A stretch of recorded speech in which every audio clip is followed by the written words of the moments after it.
falar desse assunto de equações, eu gosto de começar com essa questão aqui para mostrar que para resolver qualquer equação, a gente só precisa saber um conceito básico, um conceito elementar, e que na verdade é até meio que intuitivo. E aí eu vejo depois muito aluno tropeçando para resolver uma equação. Ah, professor, posso fazer assim, posso fazer de outro jeito, posso fazer isso aqui. E não tem em mente o conceito básico, elementar, intuitivo que está por trás daquilo. Então, vamos ver isso aqui. A balança da figura ao lado está em equilíbrio, com bolinhas e pacotinhos de areia em cada um de seus pratos. As bolinhas são todas iguais e os pacotinhos também. O peso de um pacotinho de areia equivale ao peso de quantas bolinhas? Então, tá aí os dois pratos. Então, aqui desse lado eu tenho 5 pacotinhos, 4 bolinhas, e do outro prato eu tenho 2 pacotinhos e 1, 2, 3, 4, 5, 6, 7, 8, 10 bolinhas. E aí? Como fazer? O jeito mais intuitivo de tentar resolver isso é eu rearrumar essa balança de forma a não perder o equilíbrio dos pratos. Eu preciso desse equilíbrio para poder resolver o que está sendo pedido, mas é tentar isolar cada elemento em um prato.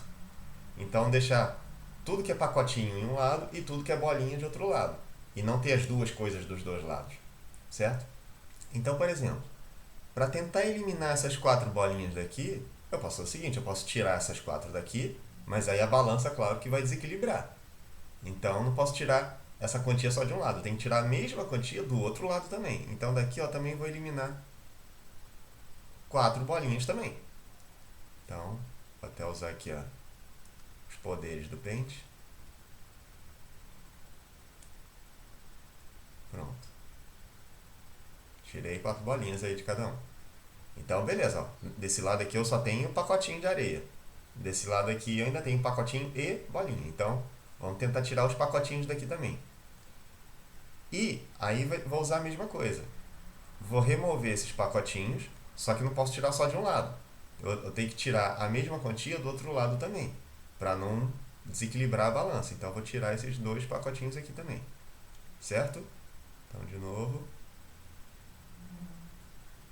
borracha aqui, borracha aqui. Beleza, tirei. Agora vamos ver o que sobrou.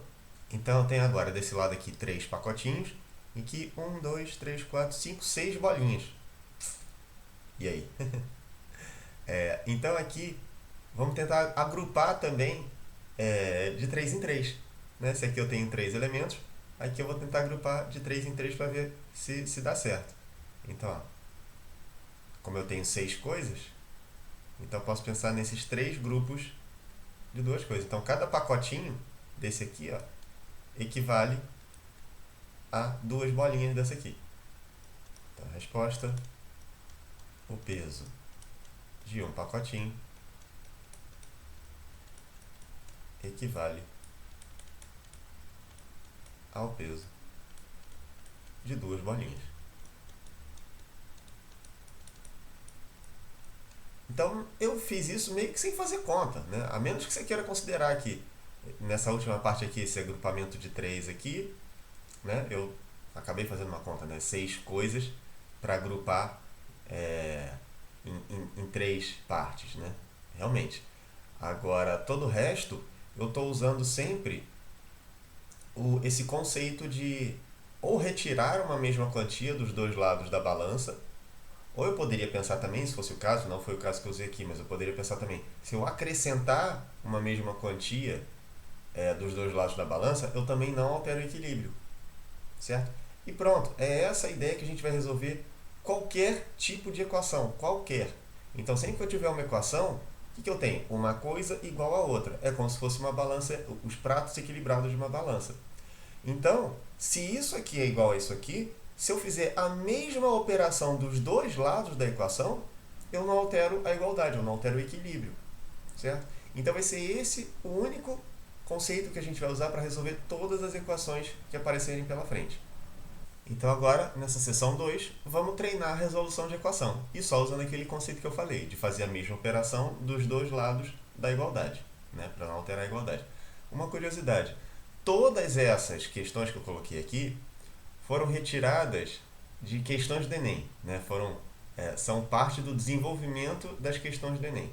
Claro que você nunca vai ver uma questão do Enem assim, resolva a equação, pam, tá? Mas tem, sei lá, uma questão, aí pode ser questão de porcentagem, questão de geometria, questão, tá? Que no meio da resolução vai ter uma equação para resolver. E aí eu peguei essas então para a gente resolver aqui, para mostrar então que não adianta nada você saber tudo de trigonometria se você se atrapalha na hora de resolver a equação, certo? Então aqui, o que significa resolver a equação? Significa que eu tenho que reescrever esse negócio aqui de modo a isolar o x. Escrever assim, x igual a tralalá. Ou a incógnita em questão, né? Aqui no caso é x, como costuma ser. Ou seja, deixa eu escrever ela aqui grande. Então, 0,3x igual a 330. Nesse caso, então, se eu quero isolar o x, eu preciso tentar eliminar essa multiplicação por 0,3. E aí, se eu quero eliminar uma multiplicação, eu tenho que pensar qual é a operação inversa da multiplicação. A operação inversa da multiplicação é a divisão. Então, eu vou pegar os dois lados dessa equação, né? Se isso aqui é igual a isso, então eu vou dividir os dois lados dessa equação por esse 0,3. Então, agora vai ficar ó, tudo isso que eu tinha antes. Só que agora, isso não é igual a isso, então isso aqui dividido por 0,3 vai continuar sendo igual a isso aqui dividido por 0,3. Ok? Claro que eu estou fazendo aqui, inicialmente, super passo a passo, super lento. Não quer dizer, obrigatoriamente, que você, se já tem familiaridade com isso, que precise fazer assim. Não, não precisa. Se você já sabe fazer mais rápido, que bom. O meu medo é quem não tem segurança em fazer do jeito passo a passo, queira fazer rápido. E aí acaba tropeçando. E aí acaba errando, acaba perdendo uma questão do Enem de bobeira. Ou prova, enfim, na escola. Então, se você está inseguro, faz o passo a passo, que aí você não erra uma questão. Então, se tiver cuidado, vai acertar tudo. Ok? Então, beleza, peguei os dois lados aqui e dividi por 0,3. Tá, pra que isso? Agora vamos olhar para isso aqui. Eu tenho essa fração aqui, que tem essa multiplicação. Então, aqui eu posso dividir essa... Vou repartir essa fração em duas partes assim, ó.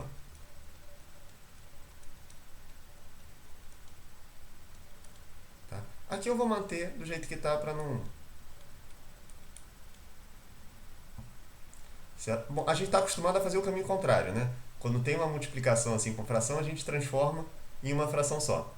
Mas eu fiz aqui esse caminho justamente para deixar evidente o porquê de dividir por 0,3.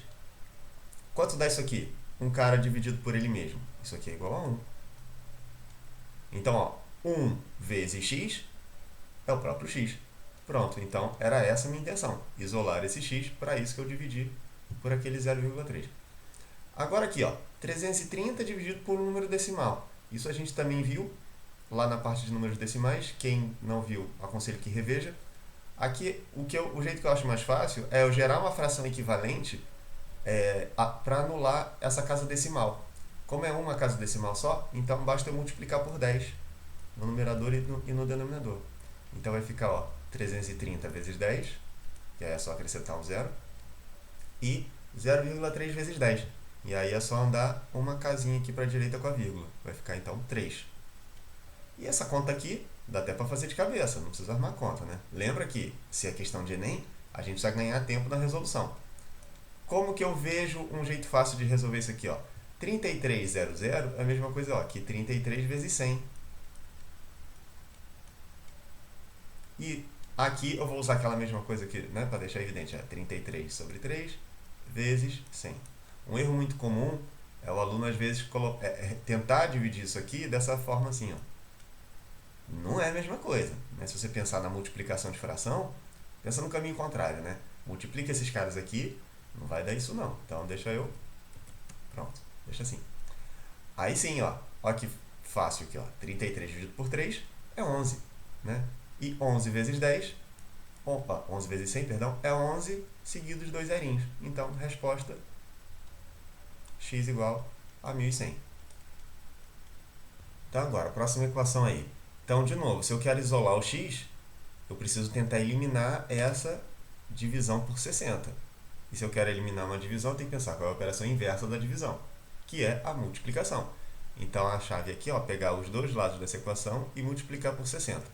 Claro que eu estou começando com equações pequenas, que uma operação mata a coisa, mas é esse mesmo raciocínio que a gente vai usar para as equações maiores. À medida que se vocês virem os itens que tem aí na lista para a gente fazer, aos poucos eu vou aumentando as equações. Mas o conceito é sempre o mesmo. É fazer o passo a passo. É ver qual operação que eu vou ter que fazer ali a cada momento. Certo? Então vamos lá. Então, esse lado da esquerda vezes 60 é igual a esse lado da direita vezes 60 também. Aqui eu posso usar uma ideia parecida de rearrumar essa multiplicação com fração. Vou fazer o passo a passo, mas quem quiser já souber fazer direto, beleza. É isso aqui, ó. Vou juntar tudo numa fração só. Depois eu me preocupo com esse lado aqui da direita. E aí, agora ficou parecido com o anterior, né? Eu posso desmontar na fração x vezes 60 sobre 60 para mostrar que de fato anula. Então aqui já posso colocar direto, né? Então esse cara com esse aqui vai anular, vai ficar igual a 1. Então eu vou ter x vezes 1, que é x. Ótimo, consegui o que eu queria, isolar o x. Agora vamos ver esse lado aqui da direita. Ó, aqui a mesma coisa. Posso juntar isso tudo numa fração só? E aí, ó, vai ficar, então, 1,8 vezes 60, tudo isso dividido por 32. E aqui também, eu já tenho uma forma de fazer essa conta um pouquinho mais rápido. Porque, olha só, 60 não é 6 vezes 10? Ou 10 vezes 100? Então, é isso que eu vou colocar aqui, ó. 1,8 vezes 10 vezes 6, dividido por 32. Por que eu fiz isso? Porque aí, ó, usando esse 10 aqui do 60, eu já melhoro esse 1,8. Eu já transformo isso aqui num número inteiro. Então aqui vai ficar 18 vezes 6 dividido por 32. E aí eu posso simplificar. Posso fazer essa conta, 18 vezes 6. Mas se eu quero evitar, se eu vou ter que dividir depois por um outro número, então eu já tento simplificar a conta aqui. Bom, 18 dá para dividir dá para simplificar por 2, né? Então, dividindo por 2 em cima e embaixo, aqui vai ficar 9, aqui vai ficar 16. E dá para continuar. Esse 16 eu posso simplificar com 6. Dividindo por 2 dá 8, e aqui dividindo por 2 dá 3. Pronto, agora acabou. Então, esse aqui vai ficar 27 dividido por 8.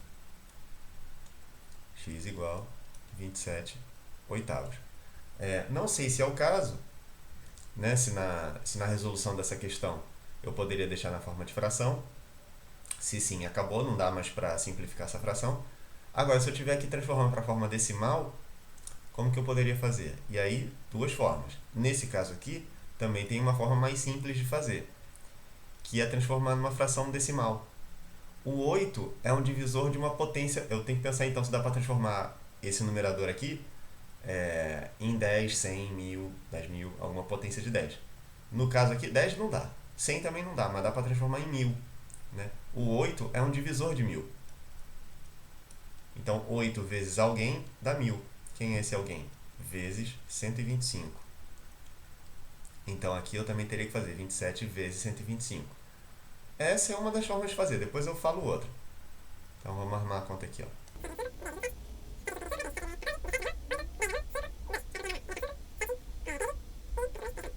Pronto, agora dividir por 1000 é moleza. É só pegar a vírgula. Não tem vírgula. Isso é número inteiro, a vírgula está aqui. Né?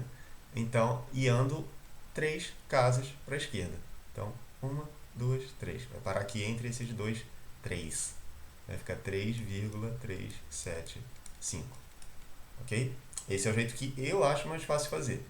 Agora, eu também posso, outro jeito de fazer é dividir 27 por 8. Né? Essa fração aqui também é o resultado dessa divisão. Então, vamos fazer aqui também.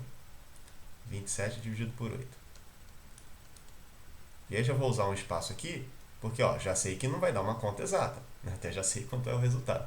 Então, eu vou usar aquele lance de identificar as ordens aqui. Então, aqui é a ordem das unidades, aqui das dezenas, e depois eu vou ter que usar, então, décimo, centésimo, milésimo, né? Não sei quantas aí. Então, aqui também, nesse resultado que vai aparecer aqui, também vou querer saber quantas dezenas, quantas unidades, quantos décimos, quantos centésimos e quantos milésimos, ou sei lá, quantas mais casas eu vou precisar usar. Já posso até preencher os zerinhos aqui. Então, agora vamos para as contas. 2 dezenas dividido por 8 dá quantas dezenas? Bom, não dá nenhuma dezena. Então aqui continua sobrando essas 2 dezenas. Agora eu vou juntar esse cara aqui. 2 dezenas que sobraram, agora com essas 7 unidades. Então agora 27 unidades, 2 dezenas e 7 unidades, 27 unidades dividido por 8. Quanto que dá? 27 dividido por 8 dá 3 unidades. E 3 vezes 8 é 24. Para 27 faltam então 3 também unidades. Então, se fosse uma conta para deixar o resto, acabaria aqui. 3 unidades, dá 3 e resto 3. Mas eu quero saber agora a parte quebrada. Então, essas 3 unidades eu vou juntar agora para saber os décimos. Então, 3 unidades é a mesma coisa que 30 décimos. 30 dividido por 8, 30 décimos dividido por 8, dá 3 décimos. E sobra 3 vezes 24, aqui sobram 6 décimos, então. Então, 6 décimos, agora eu vou juntar com esses centésimos aqui. 6 décimos é a mesma coisa que 60 centésimos. 60 dividido por 8, 60 centésimos dividido por 8, dá 7, né? 7 centésimos. 7 vezes 8, 56. Então, aqui faltam 4 centésimos. E agora, casa dos milésimos, vai acabar aqui mesmo, por acaso. Então, 4 centésimos e 0 milésimo é 40 milésimos. 40 milésimos dividido por 8 dá 5 milésimos e resto zero. Tá? Então, 3,375, como a gente já sabia, né? Então, escolha aí o que você achar mais fácil. Mais uma coisa. Claro que o conceito de resolver a equação, na verdade, já acabou faz tempo, né? Acabava aqui nessa terceira linha. Depois tinha outra dificuldade de resolver a divisão lá, caso fosse necessário. Mas uma coisa muito comum que eu vejo o aluno fazer é pegar essa equação aqui e fazer o famoso multiplicar cruzado. Tá errado? Não, não tá. Mas você tem um trabalho adicional aí. Porque você vai ter que fazer 2 multiplicações e depois ainda vai ter que tirar esse 32 que vai ficar ali com um x. Pra quê? Basta uma conta fazer. É só multiplicar tudo por 60 e pronto, você já tem o x isolado.